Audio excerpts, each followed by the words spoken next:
কেমন আছো তোমরা সবাই? আশা করি ভালো আছো আর আমিও খুব ভালো আছি।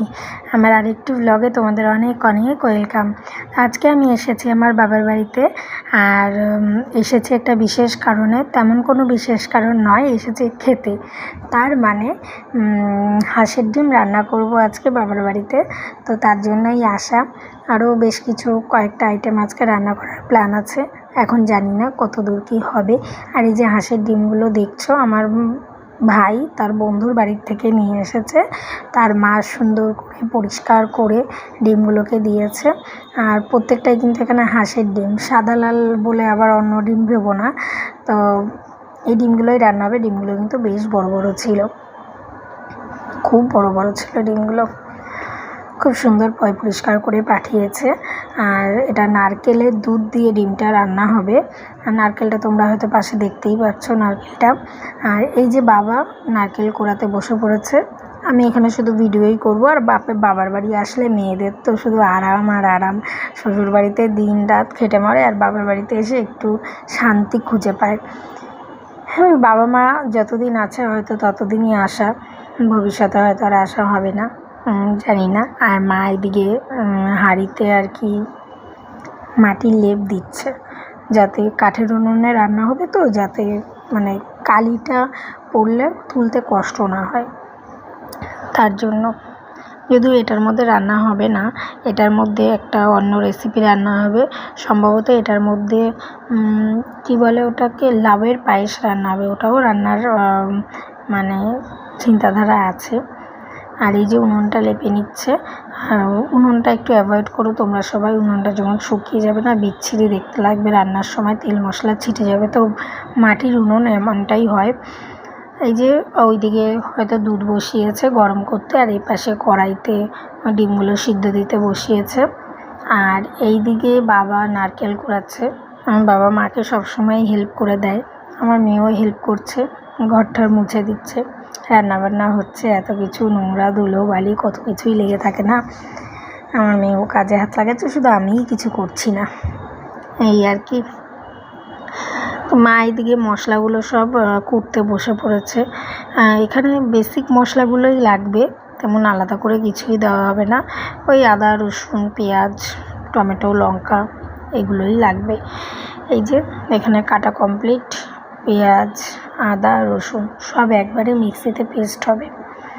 আমি এভাবেই করি, এক একজনের রান্না এক এক রকম। আমি ইনস্ট্রাকশন দিচ্ছিলাম আর আমার মা সেভাবে রান্না করছিল। তাহলে আমি আমার ইচ্ছা হয়েছে আমি এভাবে খাবো, তার জন্যই তো রান্না, আমার জন্যই রান্না করা। আমার শ্বশুরবাড়িতেও এরকম। হ্যাঁ, মিথ্যা কথা বলবো না, জানি না আর সবার কীরকম, তবে আমার শ্বশুরবাড়িতেও আমার খাওয়া থাকা পড়া কোনো কিছুতে কোনো বারণ নেই। যা ইচ্ছা তাই খাই, যা ইচ্ছা তাই করি। অনেক কপাল করে আমি একটা শ্বশুরবাড়ি পেয়েছি। সত্যি ওদের আমার শ্বশুরবাড়ির লোকের প্রশংসা যখন আমি যতই করি না, ততই যেন কম হয়ে যায়।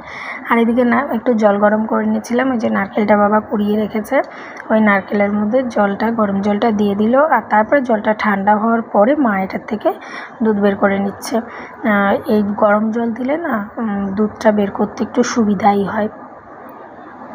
তো এবার ওগুলোকে আর কি একটা সাইডে নারকেলগুলোকে সরিয়ে রাখছে। আর এরপরে এই দুধটা এবার ছাঁকনিতে করে ছাঁকবে, একদম ফ্রেশ হয়ে বেরোবে। তো যেটা বলছিলাম, এই রান্নাটা কিন্তু শেখা আমার শাশুড়ি মায়ের কাছ থেকে। আমার শাশুড়ি মাকে দেখেছি এভাবে রান্না করতে, সেটাই আমি আমার মাকে বলছি। আমি নিজেও এভাবে রান্না করি, যদিও আমার শাশুড়ি মা যেভাবে রান্না করে আমি ঠিক সেইভাবে করতে পারি না বা করিনি, হয় না একজনের রান্না আর একজনের। তবে আমি চেষ্টা করি।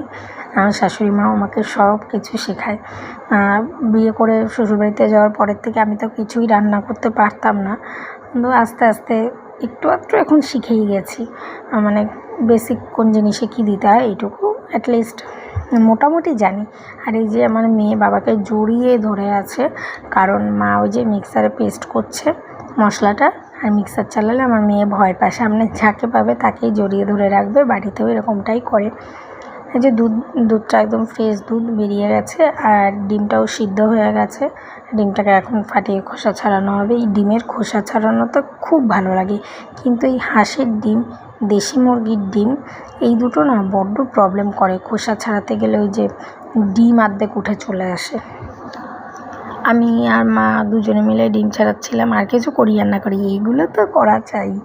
এই ডিমের খোসা ছাড়ানো, আলুর খোসা ছাড়ানো, সোয়াবিন সেদ্ধ হলে সেখান থেকে খাওয়া, এগুলো আমাদের বরাবরের অভ্যাস। এখনকার বাচ্চারা এগুলো কিছুই করে না, কিছুই জানে না। আমরা যারা আগেকার মানে আমাদের সময় এই জিনিসগুলো ছিল, খুব এনজয় করেছি, এখনও করি, খুব ভালো লাগে এগুলো। তো ডিমটা একদম কমপ্লিট হয়ে গেছে। ডিমটার গা একটু চিড়ে চিড়ে দেবে, কারণ যাতে ডিমটা তেলে দিলে তাহলে ডিমটা ফুটবে না, তেল ছিটে আসবে না। কড়াই গরম হয়ে গেছে, তেল গরম হয়ে গেছে। এবার ডিমগুলোকে একে একে দিয়ে দিল মা। ডিমগুলোকে এখন লালচে লালচে করে ভাজা হবে, খুব লালচে করে ভাজা হবে না, তাহলে না ডিমটা কেমন রাবার রাবার টাইপের হয়ে যায়, মনে হয় কি যেন ফলস ডিম। চায়না কোম্পানি যেমন ফলস বের করেছিল সেরকম ফলস ডিম মনে হয়। তো যাই হোক, ডিম ভাজা কমপ্লিট হয়ে গেছে। ওই তেলের মধ্যে ফোড়ন দিয়ে দিল গোটা গরম মশলা, জিরে, তেজপাতা, শুকনো লঙ্কা। এটা থেকে সুন্দর একটা যখন স্মেল বেরোবে, একটা তখন মানে ফ্লেভার বেরোবে, তখন যে মশলাটা যে পেস্ট করে রাখা হয়েছিল, আদা আর কি কি ছিল, পেঁয়াজ, রসুন, ওইগুলোই আর কি, আর কাঁচা লঙ্কাও দেওয়া হয়েছিল, সেগুলোই আর কি, সেই পেস্টটাই দিয়ে দিল এর মধ্যে মা। সবটা লাগেনি, একটু বেশি মনে হচ্ছিলো বলে একটু অল্পই দেওয়া হয়েছিল। আবার একটু দিয়ে দিল। আর এই দেখো কালারটা কি অসাধারণ এসছে। এখানে কিন্তু কোনো ফুড কালার ব্যবহার করিনি, এখানটায় ওই কাশ্মীরি যে লঙ্কার গুঁড়োটা সেটাই দিয়েছি, সেটাতেই কালারটা এত সুন্দর এসছে। যাই হোক, এবার এর মধ্যে এবার মা বলছে কি যে এটা এইভাবেই থাক, এটার আর কিছু করতে হবে না, ডিমটা কষা কষাই রান্না করি, কালারটা এত সুন্দর এসছে। মার আর মানে মনে হচ্ছে মা এইভাবেই খেয়ে নিতে পারলে মার ভালো লাগে। আমি বললাম কি যে থাক মা, অন্য একদিন ডিম কষা করো, তখন আবার এরকম কালার হবে। যে মা একে একে ডিমগুলো, মশলাগুলো যেহেতু কষে গেছে, একে একে ডিমগুলো দিয়ে দিল, আর ডিমটাও একটু কষবে। আর এখানটায় আমি কোনো আলু ইউজ করছি না, তোমরা চাইলে আলু ইউজ করতেই পারো। আমার মনে হলো যে এবার আর আলু দেবো না, আলু দেওয়াই যায়। দিয়ে দাও জল। ডিমটাও কষানো হয়ে গেছে। এবার আমি এর মধ্যে আমরা এর মধ্যে দিয়ে দিলাম নারকেলের দুধটা। কালারটা দেখো যে কী ভালো মানে দেখতে, কালারটা যে কথায় আছে না, আগে দর্শনদারি তারপরে গুণবিচারী, ব্যাপারটা ঠিক তেমন। আগে দর্শনেই যে এত ভালো লাগছে, খেতেও ভালোই লাগছে। তো দুধটা দেওয়ার পরে এর মধ্যে আর কি এটাকে ফুটতে দেওয়া হলে একটু জলও তোমরা চাইলে দিয়ে দিতেই পারো কোয়ান্টিটি অনুযায়ী। তো এখানটা এখন টকবক টকবক করে ফুটছে, আর এটা যখন একটু বেশ খানিকক্ষণ ফুটবে, তারপরেই এটা রেডি হয়ে যাবে। নামানোর সময় একটু ঘি গরম মশলা দিয়ে দিলেই হয়ে গেল। তো রেডি আমাদের ডিমের ঝোল। ভালো লাগলে অবশ্যই কিন্তু পাশে থেকেও। দেখা হবে নতুন কোনো ব্লগে। টাটা।